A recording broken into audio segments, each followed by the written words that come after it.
May 21, 2023. The critical turning point in football racial offending.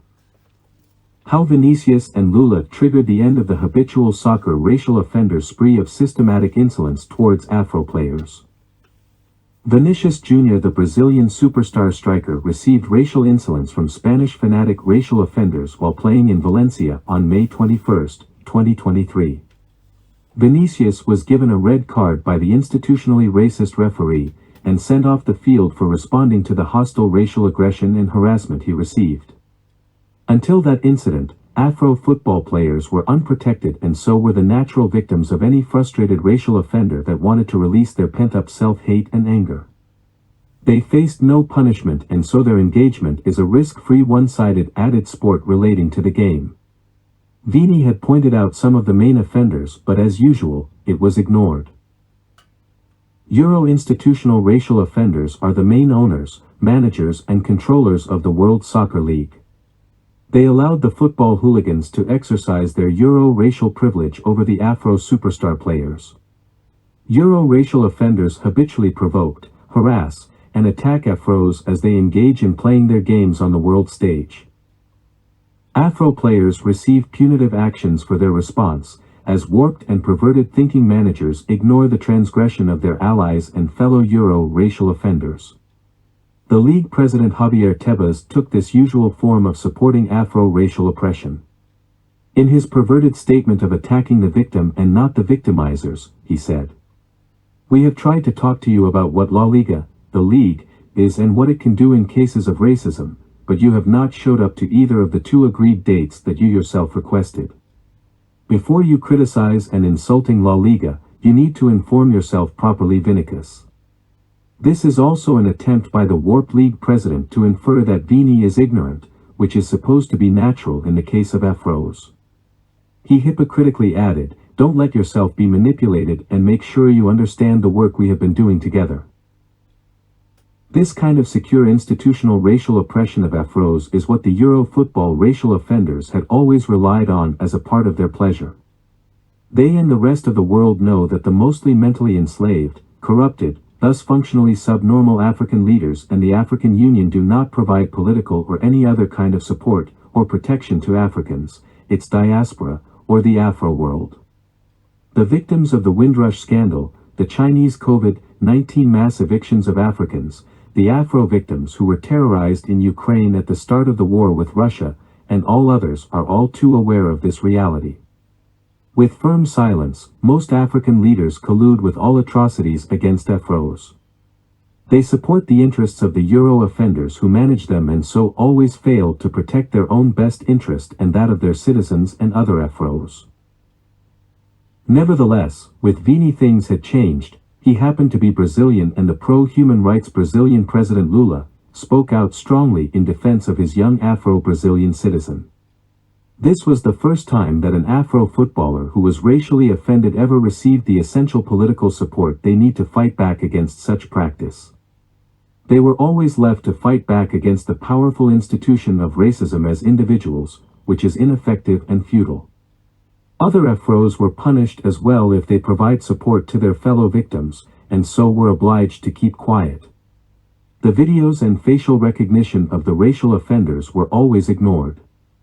This is normal in an anti-Afro world where institutional racial oppression is used to push Afros to the bottom of the human racial pyramid and to keep them there. Here in the digital age, people are able to voice their opinions and this was done worldwide, with the vast majority of people supporting Vini in condemning the racial offenders. This caused Real Madrid to break rank from the past and for the first time made an effective statement in support of their player, and lodging a complaint of hate crime with the prosecutor's office. The effect was immediate and different from the past, as several racial offenders for the first time were arrested. In the public interest, Real Madrid requested an investigation into responsibility and accountability for that offense. There is also now talk about lifetime bans on football racial offenders, which is also a sign for the first time that the problem is now taken seriously. The Afro soccer stars and superstars are not obliged to just endure, put up with such insolence and to grin and bear it all. The offenders would now know that the game has changed, and despite the passive collusion of the African leaders, there will be a reckoning for such racial savagery. In fact, it will not be too long before the African Union is exposed, smoked out, and forced to defend Afros as well. Being remotely controlled by their mainly Euro mental enslavers, most African leaders copy them in being anti-Afro as well.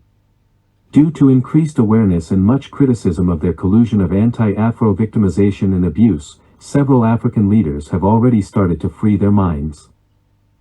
In the near future, they will all be civilized and take the right actions in the face of their own present inaction and humiliation, of which they now seem to be unaware. It is safe to say that if most African leaders had acted like Lula from the start of the problem, it would have ended long ago. Racial savagery against Afro footballers and all others everywhere within the diaspora should not only be the responsibility of loved ones like Colin Kaepernick. African politicians should take the lead. Had they done so, there would have been arrests, prosecutions and lifetime bans on the hateful opportunistic racial offenders, and the problem would have ended long ago. Progressive African leaders that are fit for meeting their people's needs will soon replace the present ones that are mostly mentally enslaved and unfit for the purpose. The changes and improvements, the rise of Africa and the Afro world will then be rather swift. The movement of Afros from the bottom of the human pyramid will be remarkable. The moral ethical stand of President Lula was necessary to defend and protect the value of one of the world's best football strikers. The real reason why only Afros are harassed in such ways is that they are unprotected and given no worldwide political support.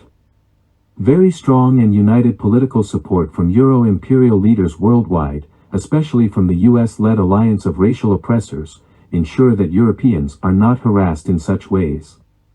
They have zero tolerance for such offense, while African leaders have maximum tolerance. Nevertheless, the caring action of support from President Lula marked the end of football habitual racial offending of Afro players. Until now, the soccer racial self-haters and offending criminals had no reason to stop their Afro harassment. They knew that the warped world morality, the managers and racist owners issued no criticism or penalty, except to the players who respond to such insolence and provocation. The Afros lacked official political support, guidance and protection that should come from the African Union. For this reason, they are very safe and easy targets to pick on. They may be superstars, but within society and the football grounds, the poor and lower-class football hooligans can demonstrate satisfaction with their racial privilege above Afro stars and superstars. The Afro players are devalued within the world system, and they are punished for responding in any way to defend their human rights. It was an unpleasant and eye-opening shock to the offenders when President Lula spoke out, as he did. The racial haters and criminals could always count on the silent collusion of the African leaders. This helped to establish the worldwide underprivileged status of the African leaders and all other Afros on earth. The mostly mentally enslaved, corrupted and subnormal African leaders cannot defend themselves and their people's interests. They cannot see anything wrong with this terrible situation, as they see it as the acceptable norm. For such severely dysfunctional African leaders, it is a natural and normal way of life for Afro players to be the only racial group targeted in such ways. But thanks to President Lula of Brazil, that spell is now broken. It would have happened anyway when those African leaders would be smoked out, removed, or become mentally liberated with the changing times. The imperial Euro racial offenders and oppressors who 500 years ago had united for world dominance through the strategy of racial aggression against all others are now desperate. All their far-right movements have failed and proved counterproductive and are hurrying up the changes and improvements towards racial harmony in a changing world. Here in the digital age of social media, they have now lost their colonized monopoly on education and information. The failure to teach relevant things in life in schools is now irrelevant, as the supplementary education, information and communication through social media is now more than making up for that terrible damage. Euros still have more than their fair share of power, wealth, prestige, privilege, management and control. But they now have a great fear that the end is near, and it has caused much uncertainty and high oppressor anxiety. The rise of China and critical race theory cannot now be stopped, defeated or suppressed. As a result, the dominant Euro-imperial United Alliance of racial offenders who are not willing to live with this reality of racial harmony are feeling that they are now, slipping and sliding and about to fall.